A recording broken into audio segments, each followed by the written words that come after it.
Baik, assalamualaikum warahmatullahi wabarakatuh. Nah, di sini saya sedikit akan memaparkan tentang pengertian e-commerce.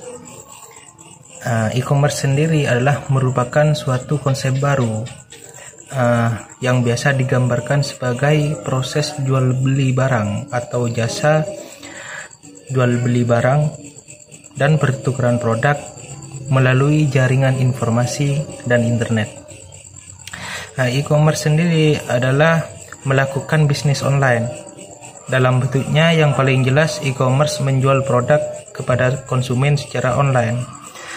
Tapi faktanya jenis bisnis apapun yang dilakukan secara elektronik adalah e-commerce. Sederhananya, e-commerce adalah membuat, mengelola, dan meluaskan hubungan komersial secara online.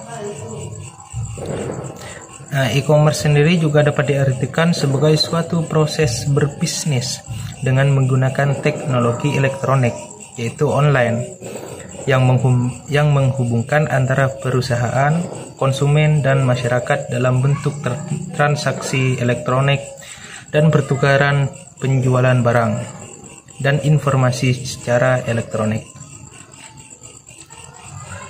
E-commerce adalah suatu kegiatan bisnis yang dilakukan lewat dunia maya atau internet. Dengan memanfaatkan kemajuan teknologi, para pengguna e-commerce dapat melakukan penjualan, pembelian, dan lain-lain. E-commerce juga sangat menguntungkan untuk para penggunanya karena memudahkan untuk pembeli yang menginginkan suatu barang tanpa harus bepergian untuk membelinya. Sekarang sudah semakin banyak bermunculan online shop ataupun perusahaan-perusahaan yang menjual berbagai macam barang melalui media e-commerce dengan membuat website tanpa harus bersusah payah untuk pergi ke pasar ataupun pusat pembelanjaan lain untuk membeli barang yang diinginkan. Lanjut, dengan adanya layanan e-commerce di sini, banyak manfaat yang dapat memudahkan dalam proses jual beli jasa yang diberikan informasi tentang perusahaan dan penawaran-penawaran khusus bila diakses calon customer dengan lebih jelas dan lengkap, meskipun para calon customer tersebut mengakses internet dari perangkat mobile. Jadi dengan adanya layanan e-commerce sendiri ataupun jual beli dalam media online itu sangat banyak manfaatnya bagi customer yang ingin melakukan pembelian tanpa harus face to face. Mungkin hanya seperti itu sedikit paparan dari saya tentang pengertian e-commerce sendiri. Wallahu muwaffiq ila aqwamit thoriq. Wassalamualaikum warahmatullahi wabarakatuh. Assalamualaikum warahmatullahi wabarakatuh. Terima kasih kepada moderator sudah memberikan waktunya untuk menjelaskan atau memaparkan kewajiban dan hak pembeli barang dalam transaksi e-commerce, di mana kewajiban di sini tentang pembeli dalam transaksi jual beli dalam pasal 5 Undang-Undang Perlindungan Konsumen, yaitu yang pertama, membaca informasi dan mengikuti prosedur atau petunjuk tentang penggunaan atau jasa yang dibelinya. Jadi yang pertama itu kita harus membaca informasinya. Rate-nya bagus atau chatnya bagus juga, otomatis barangnya itu juga bagus. Dan sebaliknya, kalau kedua-duanya itu tidak bagus, maka barangnya tersebut itu tidak akan bagus. Yang kedua, beretikat baik dalam melakukan transaksi jual beli barang atau jasa tersebut. Yang ketiga, membayar harga pembeli sesuai dengan yang telah disepakati. Yang ketiga itu, kita harus membayar apa yang kita beli. Selain kewajiban, ada beberapa hak pembeli dalam transaksi jual beli. Yang pertama, hak atas kenyamanan, keamanan, dan keselamatan dalam fungsi barang atau jasa. Yang kedua, hak memilih serta mendapat barang atau jasa dengan kondisi yang sesuai dengan yang diperjanjikan. Dan yang ketiga, mendapatkan informasi secara benar, jujur, dan jelas mengenai barang atau jasa yang diperjualbelikan. Dan yang keempat, mendapatkan perlindungan hukum secara patut apabila dari proses jual beli tersebut timbul sengketa. Dan yang kelima, mendapatkan kompensasi atau ganti rugi apabila barang atau jasa yang dijual belikan tidak sesuai dengan apa yang dijanjikan. Walaupun dilakukan secara online melalui media internet, kontrak transaksi online juga bisa menjadi dokumen elektronik yang dapat dijadikan alat bukti atau menghindari adanya penyalahgunaan oleh pihak yang tidak bertanggung jawab dan menimbulkan kerugian.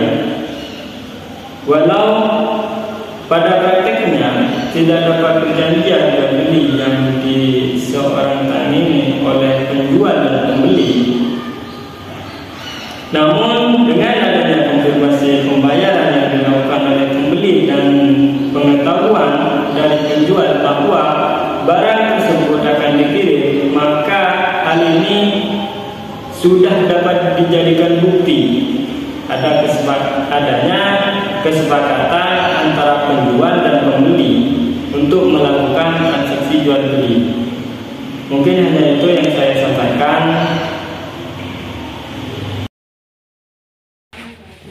Baik, assalamualaikum warahmatullahi wabarakatuh. Pertama, saya ucapkan terima kasih pada moderator karena sudah memberikan waktu untuk menjelaskan poin C, yaitu hukum perlindungan konsumen. Nah, sebelum kita masuk pada substansi terkait ketentuan UU PK itu adalah ada baiknya kita mengenali terkait beberapa istilah yang tidak asing dari konsumen. Nah, sekarang itu banyak konsumen yang diperbincangkan dalam hal ini ialah setiap pengguna barang atau jasa untuk kebutuhan diri sendiri, keluarga atau rumah tangga, dan tidak untuk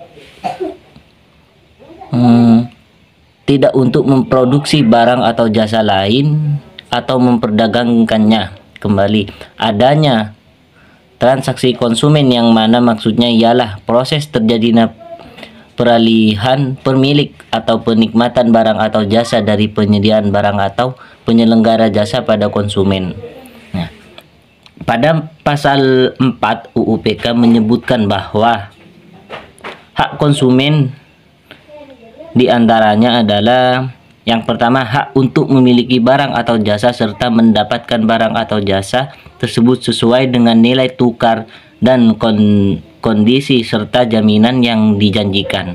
Terus yang kedua adalah hak atas informasi yang benar, jelas, dan jujur mengenai kondisi dan jaminan barang atau jasa.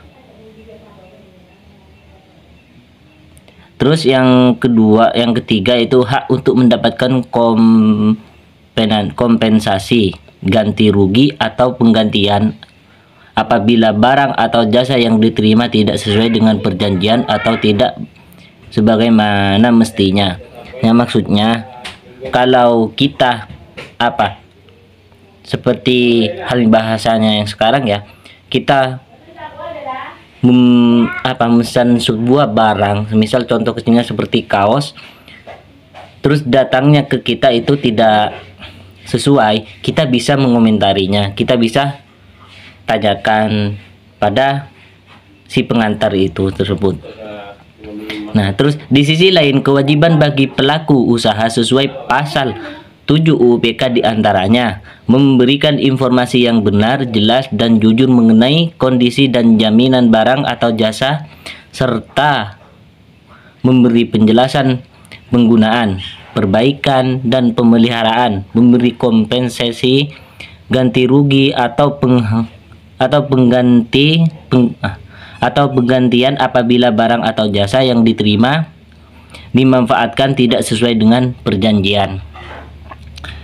Lebih tegasnya lagi pada pasal 8 UU PK bahwa melarang pelaku usaha untuk memperdagangkan barang atau jasa yang tidak sesuai dengan janji yang dinyatakan dalam label, artikel, keterangan iklan atau promosi perjualan barang dan jasa tersebut.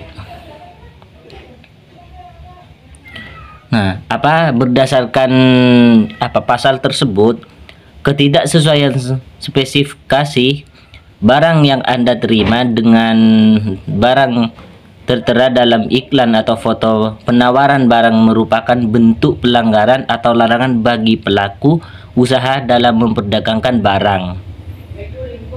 Maka konsumen sesuai pasal 4 huruf H UU PK berhak mendapatkan kompensasi, ganti rugi atau penggantian apabila barang atau jasa yang diterima tidak sesuai dengan perjanjian atau tidak sebagaimana mestinya. Sedangkan sebuah pelaku usaha itu sendiri sesuai pasal 7 huruf G UU PK berkewajiban memberikan kompensasi, ganti rugi atau penggantian apabila barang atau jasa yang diterima atau dimanfaatkan tidak sesuai dengan perjanjian. Ya, mungkin hanya itu yang dapat saya sampaikan dari poin C, yaitu hukum perlindungan konsumen.